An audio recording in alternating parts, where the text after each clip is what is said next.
Transmitter கீழே இருக்குது. கீழே வச்சுருங்க. நீங்கள் அங்கே வந்துருங்க. கீழே வச்சுருங்க. நம்புகிறோம் மணியத்தில்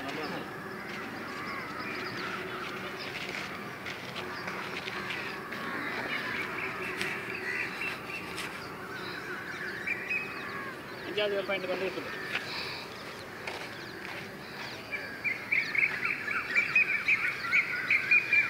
கிட்ட வந்துருங்க. கொஞ்சம் போய் அப்படி போய் அவர் லேண்ட் ஆகுறாரு. என் மேலே ஃபுல்லாக பூச்சி வந்துருச்சு. என்னால் வீடியோ எடுக்கவே முடியல. இருங்க பரவாயில்ல விடுங்க. கொஞ்சம் அட்ஜஸ்ட் பண்ணிங்க. இது இருக்குல்ல இது வீடியோ இதில் தானே இருக்குது. Radio set. Mission completed.